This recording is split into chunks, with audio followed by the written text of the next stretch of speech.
loro badge e quelli dei colleghi per mettere le mani sui soldi delle casse del fast food, scoperte 2 dipendenti infedeli. In 14 mesi hanno arraffato 31.000 euro. Vernice rossa contro Palazzo Madama. Il Tribunale Monocratico di Roma ha condannato a 8 mesi 3 attivisti di ultima generazione, tra loro un trevigiano, disposto il pagamento dei danni per 60.000 euro.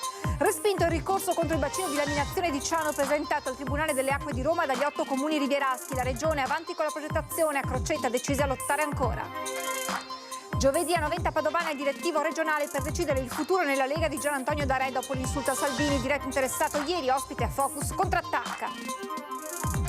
A Roma l'audizione di Treviso in gara per il titolo di Capitale della Cultura 2026 con Conte e Zaia ha presentato un dossier da quasi 14 milioni di euro di investimenti. È ufficiale, niente Remigini alle Collodi e alle Pascoli di Treviso. Le iscrizioni alle scuole primarie per il prossimo anno scolastico mostrano in modo evidente il calo demografico. Imprecazioni, parolacce e modi di dire in veneto e tradotti in italiano riuniti nell'insultario veneto italiano scritto da una giovane autrice trevigiana. Buonasera e ben ritrovati con le notizie da Treviso e provincia. Iniziamo subito però come ogni martedì mostrandovi il sondaggio di questa sera che si rifà alla decisione del Tribunale di Padova in merito ai figli di 2 mamme. Ecco proprio il quesito: iscrizione all'anagrafe per i figli di 2 mamme. Giusto? Se la vostra risposta è sì, numero 0422 16 26691, 0422 16 26690. Se la risposta è no, la chiamata è gratuita all'esito questa sera nel corso di Ring. E allora iniziamo con la cronaca. Utilizzavano i loro badge, ma anche quelli dei colleghi, per mettere le mani sui soldi delle casse del fast food. Scoperte 2 dipendenti infedeli. In 14 mesi avevano arraffato 31.000 euro. In 14 mesi sono riuscite a portare via ben 31.000 euro dalle casse del fast food dove lavoravano. A finire nei guai 2 dipendenti infedeli di una nota catena di ristorazione di 46 e 36 anni, entrambe del veneziano. Le indagini da parte dei carabinieri di Treviso sono scattate quando i responsabili si sono accorti degli ammanchi. L'episodio è avvenuto in un locale della provincia di Venezia, mentre la società che gestisce gli esercizi di ristorazione ha sede a Treviso. Le donne utilizzavano sia il loro badge che quello di altri dipendenti momentaneamente assenti dal lavoro. In pratica avevano tentato di eludere eventuali controlli sugli ammanchi addebitando le somme a pasti asseritamente fruiti, ma in realtà indebitamente sottratte dalle casse dell'esercizio di ristorazione dove lavoravano. Pensavano di essere riuscite a farla franca e indisturbate continuavano il raggiro fino all'arrivo dei carabinieri, che hanno svolto gli accertamenti in piena collaborazione con la parte lesa e che hanno messo fine all'imbroglio. Le dipendenti, che sono state ora sospese dal posto di lavoro, rischiano anche l'accusa di furto aggravato e sostituzione di persona. C'è anche un trevigiano tra i 3 giovani attivisti di ultima generazione condannati oggi dal Tribunale Monocratico di Roma a 8 mesi con sospensione della pena per aver imbrattato con la vernice rossa il 2 gennaio di un anno fa la facciata di Palazzo Madama, sede del Senato. Erano accusati di danneggiamento aggravato. Il giudice ha imposto loro anche un consistente risarcimento dei danni, disponendo a favore di Senato, Ministero della Cultura e Campidoglio un provvisionale di 60.000 euro, 50 per il Senato e 10 per il Comune di Roma. Respinto il ricorso contro il bacino di laminazione sulle Grave di Ciano presentato al Tribunale delle Acque di Roma dagli 8 comuni rivieraschi. Bottaccini, l'assessore regionale Bottaccini dice opera fondamentale, avanti con la progettazione, ma da Crocetta del Montello, il comune più interessato dalla costruzione delle casse di espansione, dicono: accettiamo la sentenza ma continueremo a difendere il nostro territorio. È una decisione alla quale noi ci sottomettiamo. Speravamo magari in qualche credito in nostro favore, che non c'è stato. La sentenza è stata questa e continueremo a presentare quelle che sono le nostre esigenze. Il Tribunale Superiore delle Acque Pubbliche di Roma ha emesso la sentenza, bocciato il ricorso presentato dagli 8 comuni rivieraschi contro la realizzazione del bacino di laminazione sulle Grave di Ciano. Da Crocetta del Montello, comune maggiormente interessato dall'eventuale costruzione delle casse di espansione, la determinazione è a continuare ad opporsi all'opera, ma anche l'auspicio di un dialogo aperto negoziato con la Regione. La nostra preoccupazione è che venga data via libera a un progetto che non corrisponda alle esigenze di questo territorio. Ma noi da questo punto di vista siamo fiduciosi che questo induca anche le istituzioni ad un dialogo con noi. Quel dialogo che ci è sempre mancato. Regione che esulta all'indomani della sentenza annunciando di essere subito pronta a partire con la progettazione. Il Tribunale ci ha dato ragione su tutti i fronti, il commento dell'assessore regionale alla protezione civile Giampaolo Bottaccin, smentiti coloro che affermavano che stavamo sbagliando. Mi auguro che adesso chi ha fatto il ricorso si renda conto della necessità di realizzare i bacini di laminazione. Il Tribunale ha evidenziato la priorità assoluta verso la tutela dell'incolumità pubblica. Dopo 8 anni finalmente ha messo la parola fine a questa diatriba. Ferma la posizione di Palazzo Balbi, mentre i municipi rivieraschi dicono di non voler fermarsi a questa sentenza. La priorità, la difesa di un territorio ricco di biodiversità. E noi continueremo, ovviamente, è un nostro compito specifico. Le Grave di Ciano rappresentano 1/3 del territorio del comune, è un territorio che viene sempre più conosciuto e valorizzato e apprezzato anche dal circondario e non possiamo permettere che vengano degradate.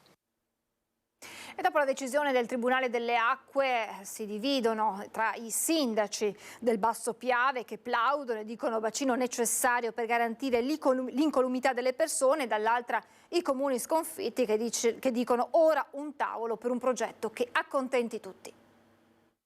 Bisogna fare tutto quello che è necessario fare per tutelare l'incolumità pubblica e la sentenza chiaramente va in questo senso. Qui in questa situazione è la situazione che era il 2010. Con il nuovo piano di gestione rischio alluvioni, come vediamo, diventiamo tutti in questa situazione di rosso, quindi di pericolosità altissima. Sentenza emanata, ora è tempo di agire e in fretta. La priorità, l'incolumità delle persone. Sono queste le prime reazioni dei comuni che da anni chiedono che le casse di espansione sulle Grave di Ciano vengano realizzate. I problemi ci sono, quindi proprio su questo, essendo che eravamo a un livello comunque di decisione e nemmeno di progettazione, era giusto cercare di mediare e fare delle valutazioni su quali interventi possibili erano da fare, ecco, su quest'aglio, senza appunto creare questi scontri che hanno fatto solamente perdere tempo. Un ricorso basato su un progetto non definitivo, per questo, continua il sindaco di Cornuda Claudio Sartor, si è giocato sul muro contro muro.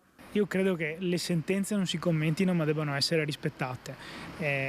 Altro punto è quello che c'è da fare da qui in poi, che è continuare a parlarsi, riflettere insieme, sedersi intorno a un tavolo, perché è sicuramente un'opera importante, è un'opera che impatta sul territorio ed è giusto che il territorio sia coinvolto. Dopo la sentenza del Tribunale delle Acque che ha bocciato il ricorso presentato dai comuni rivieraschi, questi ora chiedono un dialogo aperto con le istituzioni per la fase della progettazione. E noi non ci dimentichiamo che il problema esiste sull'asta del fiume Piave e adesso che inizia la fase progettuale speriamo di essere coinvolti e che venga fatta, se deve essere fatta, un'opera che accontenti un po' tutti. Un progetto intanto non c'è ancora, quindi aspettiamo di vedere le carte e poi capiremo di cosa vogliamo discutere.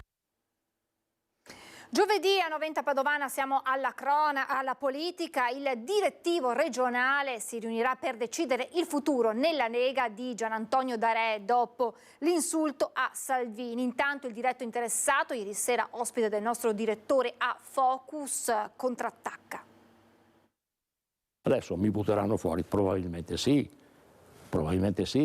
però è giusto anche dire le cose come stanno. Io ho lavorato per la Lega e sono in questo partito da 41 anni, mi butteranno fuori certamente dalla Lega Salvini, ma io rimarrò nella Liga Veneta, Lega Nord, di cui sono iscritto del 1982. Lo rimarca Gianantonio Darè nel salotto di Focus, ospite del direttore Luigi Baccialli, consapevole l'europarlamentare ed ex segretario regionale di avere già un piede fuori dal carroccio. Ma il suo distinguo è chiaro: il carroccio di oggi, la Lega di Salvini, non la mia Liga.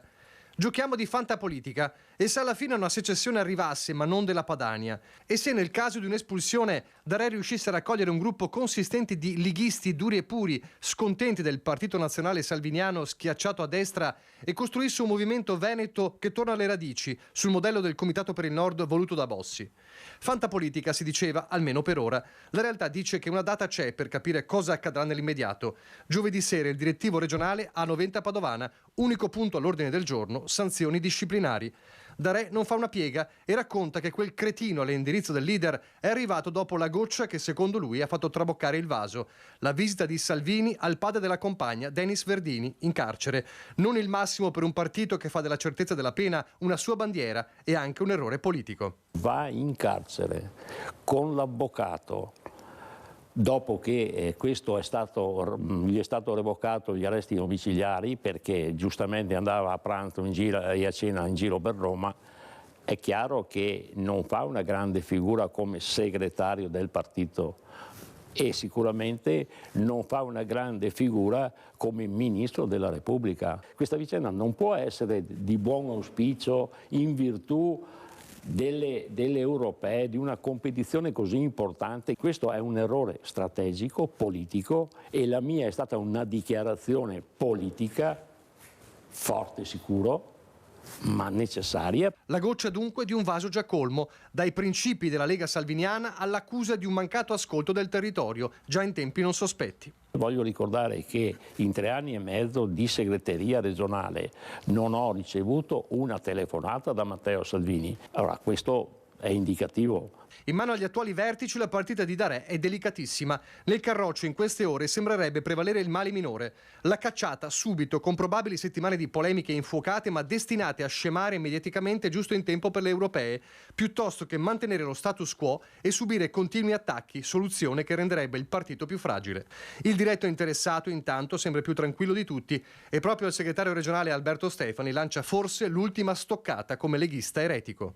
Lui si era appena laureato e io l'ho mandato a Roma a fare il parlamentare e io sono rimasto a fare il segretario regionale sul territorio, perché chi sceglie non deve scegliersi.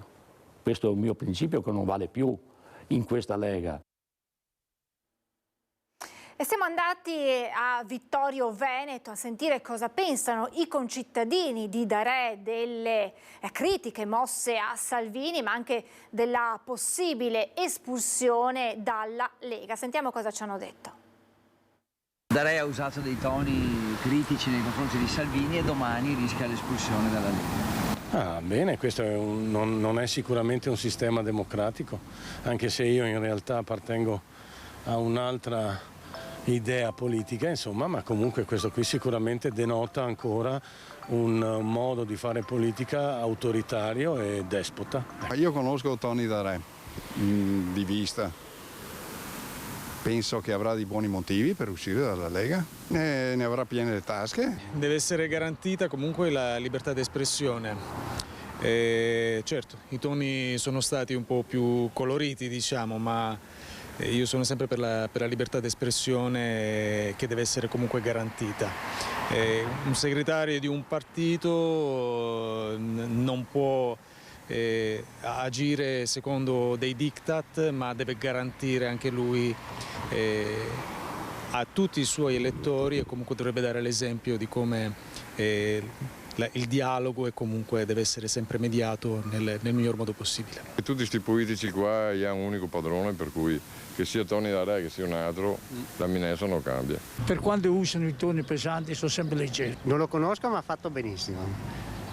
A usare i toni che ha usato? No, non so niente, ma un leghista è un putiniano sicuro, quindi fuori da tutto, fuori da Vittorio, da Treviso, dall'Italia.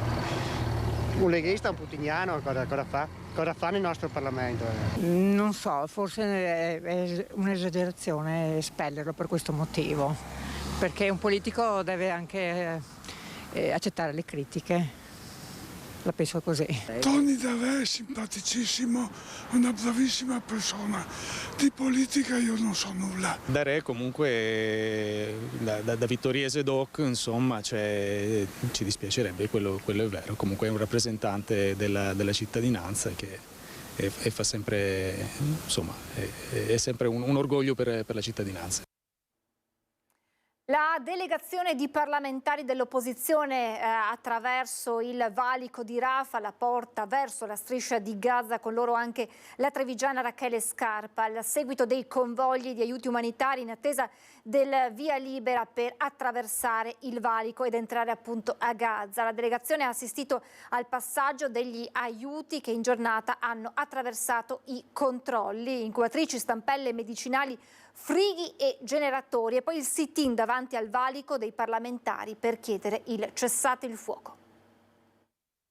Abbiamo voluto esserci qui anche fisicamente al valico di Rafah, dove a pochi chilometri da noi si sta consumando letteralmente l'inferno all'interno della striscia, per ribadire alcuni messaggi chiari. Primo tra tutti, cessate il fuoco.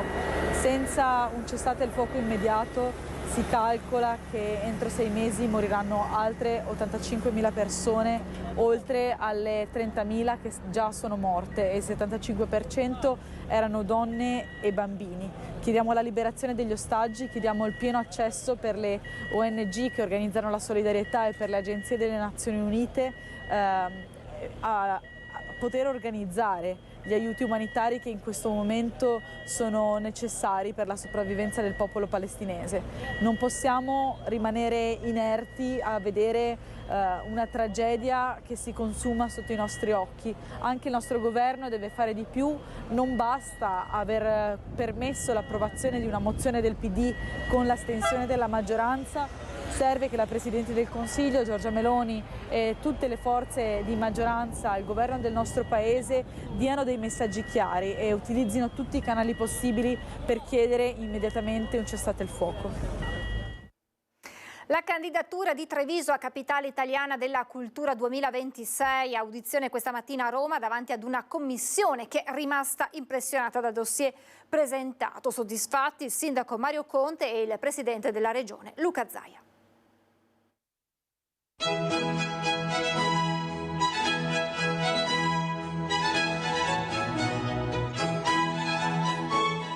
Treviso ci riprova e davanti alla commissione che dovrà assegnare il titolo di capitale italiana della cultura 2026 è stato presentato il dossier con investimenti da 14 milioni di euro. Un titolo conteso da altre 9 città. A prendere la parola per primo il sindaco Mario Conte, soddisfatto. È stata un'esperienza straordinaria, con la forza di avere alle spalle una comunità che ci ha aiutato passo dopo passo a costruire un dossier che ha impressionato positivamente la commissione. Ce l'abbiamo messa tutta, abbiamo messo in campo i giovani, l'arte, la musica, la bellezza, il paesaggio, la natura, i valori, la trevigianità. Con questa candidatura presentiamo una città, Treviso, che vive già di cultura. 11 musei, 10 biblioteche, 5 teatri, 60 grandi eventi, tra cui 5 premi letterari.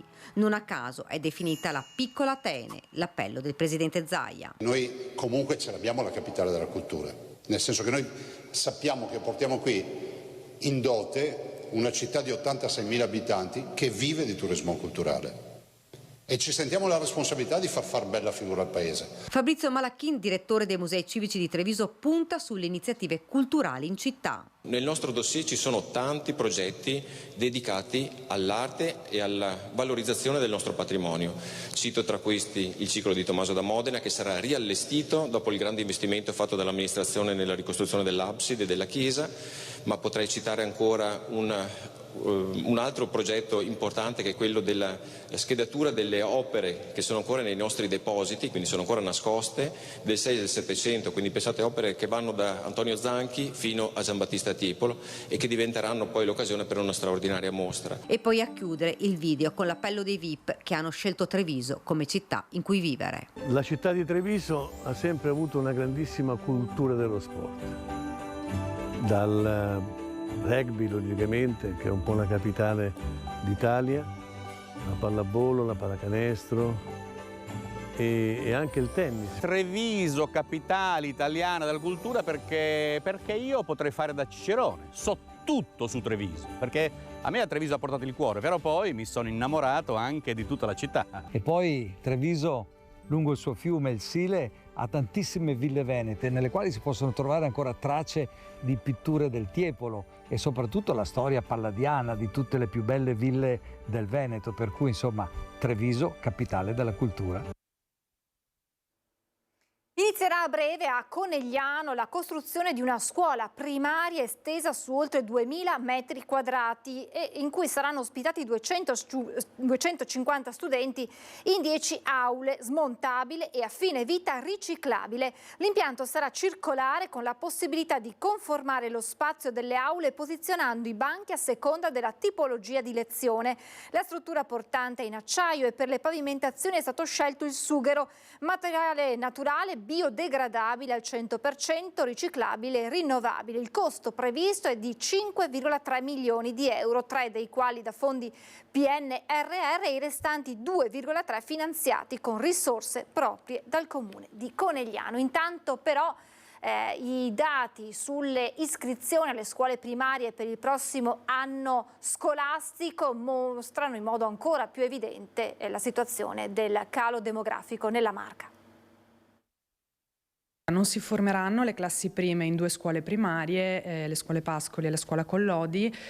Purtroppo è una situazione che non riguarda solo il comune di Treviso. Era già nell'aria e ora è arrivata la conferma della mancata formazione della classe prima alle elementari di Via Salsa e di San Liberale, una delle conseguenze maggiormente evidenti di un inverno demografico sempre più marcato. Ora le famiglie che avevano iscritto i propri figli alla scuola Collodi e alla Pascoli dovranno trovare un'alternativa. Chiaramente, se questo comporta uno spostamento delle difficoltà per le famiglie, cercheremo di mettere a disposizione tutti gli strumenti e i mezzi possibili per rendere il più agevole questo spostamento. Già nei prossimi giorni io e il sindaco incontreremo una rappresentanza delle famiglie delle scuole Pascoli per cercare di andare incontro alle loro esigenze. Quanto registrato per l'anno scolastico 24-25 è destinato a ripresentarsi in futuro, anzi ad aggravarsi ulteriormente, e d'altronde i dati presentati qualche settimana fa parlano chiaro. Nei prossimi 7 anni nella Marca nasceranno oltre 3.000 bambini in meno, mentre alle elementari mancheranno oltre 10.000 alunni di prima. Dovremo iniziare a ragionare per gli anni futuri, spiega l'assessore Sernagiotto, per una riorganizzazione dei plessi scolastici, il che significa che si andrà sempre più verso l'accorpamento delle classi in pochi istituti, mentre altri vedranno pian piano esaurirsi le sezioni. Abbiamo già avviato un dialogo con i dirigenti scolastici, abbiamo incontrato più volte anche la dottoressa Sardella, la dirigente dell'ufficio scolastico provinciale, e sicuramente ci sarà un coinvolgimento delle famiglie. Intervento della Polizia Locale di Vittorio Veneto all'incrocio tra via Martelle e via della Bressana per metterlo in sicurezza. I cittadini infatti hanno scritto al comando per segnalare i molti incidenti che si verificano in quel punto e l'amministrazione, dopo aver studiato la situazione, ha emesso un'ordinanza entrata in vigore il 4 marzo. In via della Bressana ora c'è l'obbligo di fermarsi in corrispondenza della striscia traversale di arresto e di dare la precedenza all'intersezione con via Martelle in entrambi i tratti. E parte da Vittorio Veneto un progetto di telemonitoraggio per i pazienti dimessi dal reparto di chirurgia generale. In pratica si tratta di un apparecchio che mostra a distanza i parametri dei pazienti. In pratica 5 pazienti mandati a casa la sera stessa dopo l'intervento sono rimasti monitorati per le successive 48 ore attraverso un braccialetto dotato di un sensore adesivo collegato al proprio smartphone. I medici hanno potuto così avere sotto controllo ad esempio la frequenza cardiaca e respiratoria, la temperatura e le risposte del paziente ad un questionario giornaliero che arriva direttamente sul proprio cellulare. Ci fermiamo per la pubblicità, tra poco.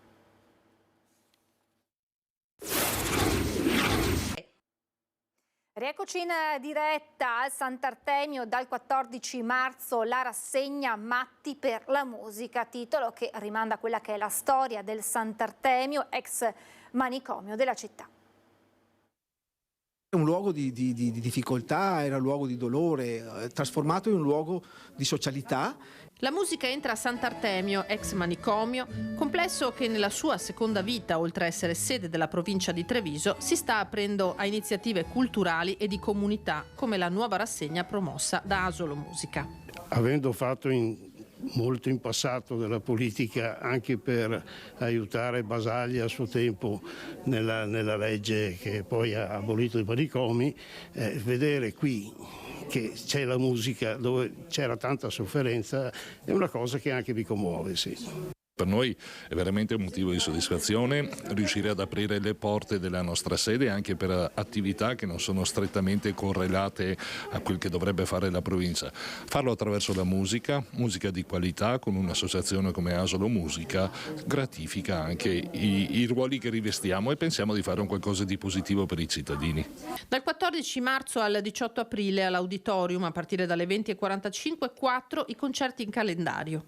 Caratterizzati dalla popolarità e dalla musica popolare, un filo conduttore che segue tutti i 4 concerti, dove musicisti straordinari, assolutamente di grande levatura, propongono un programma facile, divertente e che spesso si nutre proprio della musica popolare.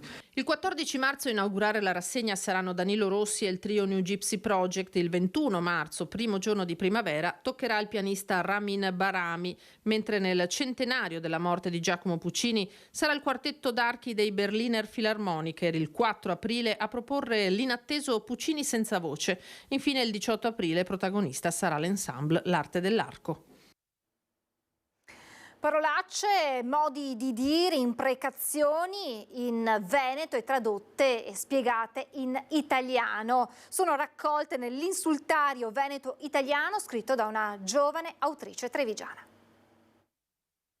Battesà con l'acqua dei folpi, ma a testa da battarpai. Sono solo alcuni degli oltre 700 termini raccolti nell'insultario veneto italiano, un dizionario dalla A alla Z scritto da Maria Letizia Pivato, che nasce da un'idea di Walter Basso, già autore di libri come Insultario e Dizionario da Scarsea. Abbiamo preso tutti questi termini, abbiamo creato un vero e proprio abbecedario di offese, insulti, ma anche frasi fatte, modi di dire, insomma cose anche un po' scherzose, non necessariamente offensive. Nel volumetto l'autrice ha inserito termini presi dai testi di Walter Basso, oppure trovati in libri e dizionari, ma soprattutto parole e modi di dire raccolti in momenti di vita quotidiana in una ricerca iniziata nel 2016. Tantissime parole sicuramente provengono un po' anche da quella che è la tradizione di casa, perché sono parole che mi ricordano un po' i miei nonni, con cui si chiamavano quando battibeccavano, o comunque che si sono sempre usate a casa.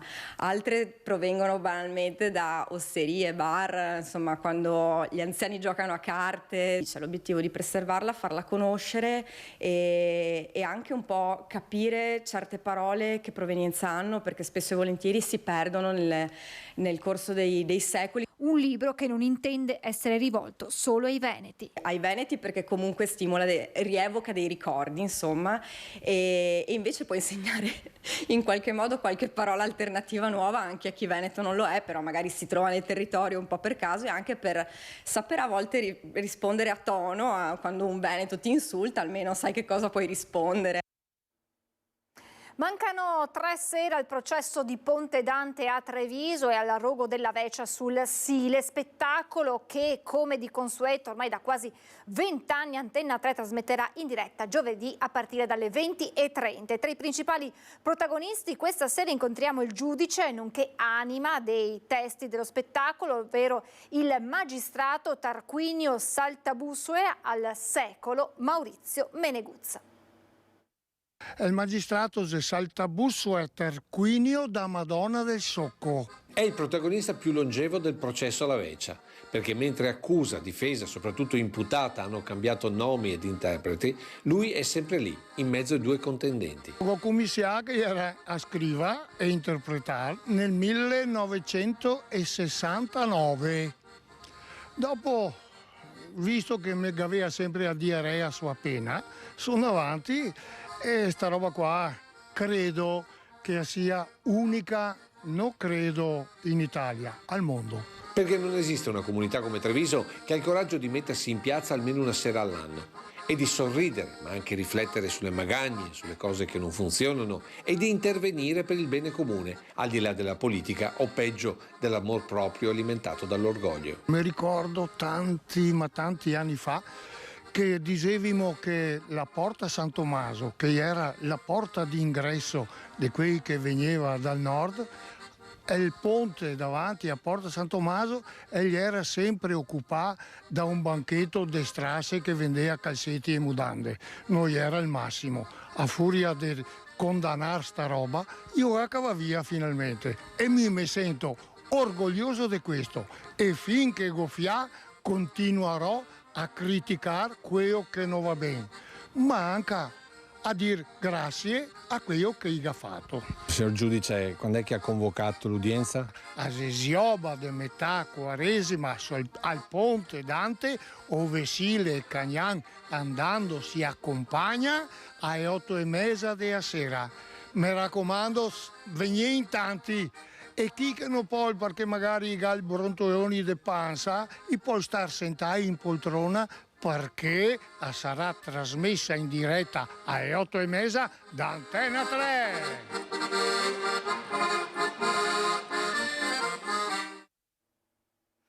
Apriamo la pagina con le notizie da Belluno e provincia.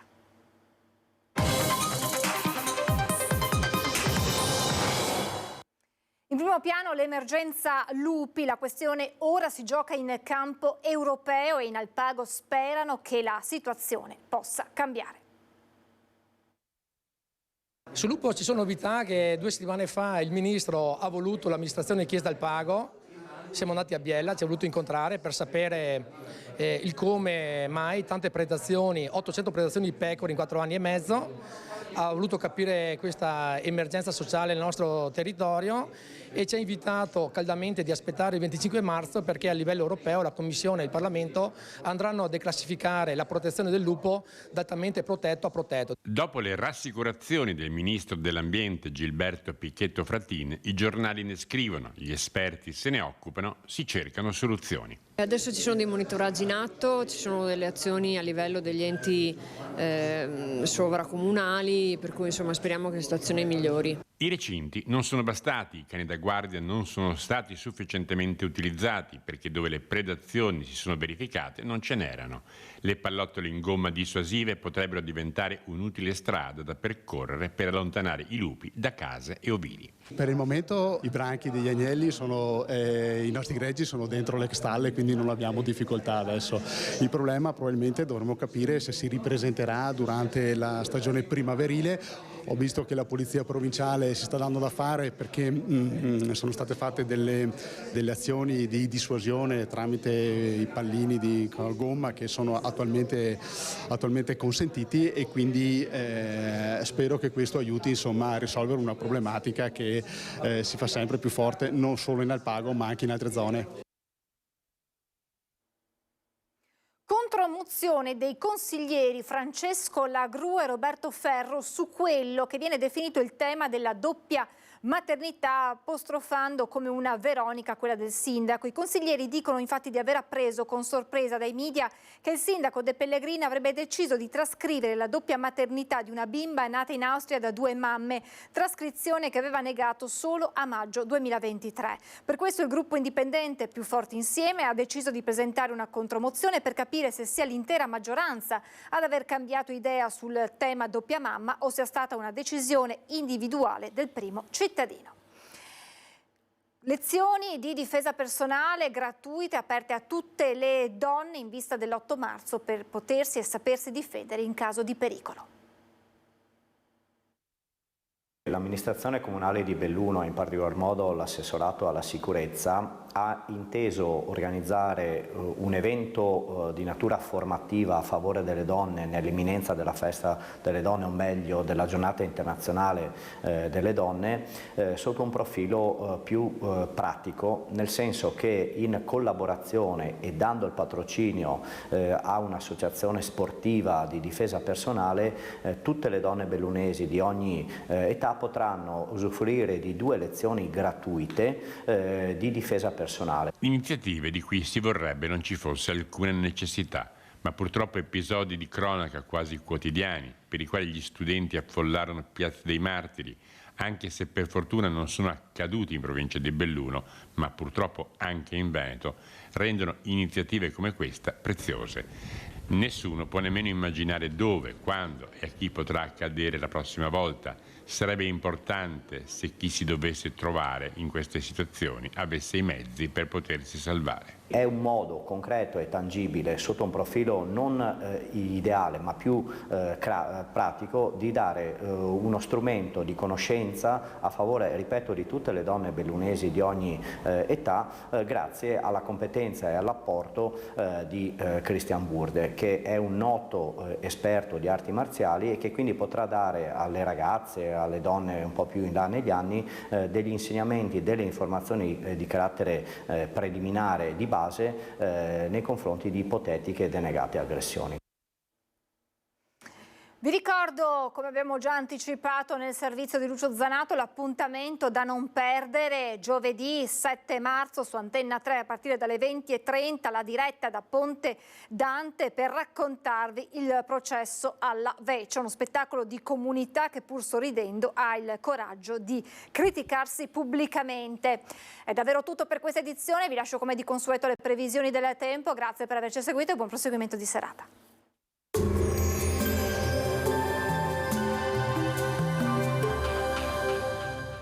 Entra nel mondo Lolato.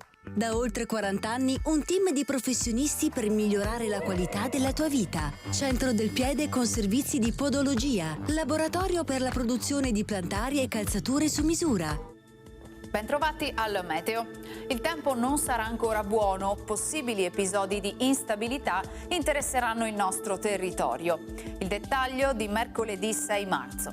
Sul Veneto la grafica ci mostra un'alternanza di nuvole e rasserenamenti in pianura, mentre sui monti avremo frequenti precipitazioni, in estensione entro sera anche alle zone limitrofe. Le temperature saranno in lieve calo, minime tra 2 e 7 gradi, massime tra 7 e 15 gradi. Spostiamoci ora sul Friuli Venezia Giulia. Il cielo sarà nuvoloso qui, con piogge diffuse e in genere moderate, localmente abbondanti. Quota neve intorno ai 1200-1400 metri, anche a quote inferiori sulle prealpi carniche. Temperature minime tra 6 e 7 gradi, massime sugli 11-12 gradi. Infine diamo uno sguardo alla situazione del Trentino Alto Adige. Si prevede tempo perturbato con precipitazioni a tratti alternate a parentesi soleggiate. Temperature minime sui 3-5 gradi, massime intorno ai 12-14 gradi. Dal meteo per ora è tutto, vi auguro un buon proseguimento in nostra compagnia.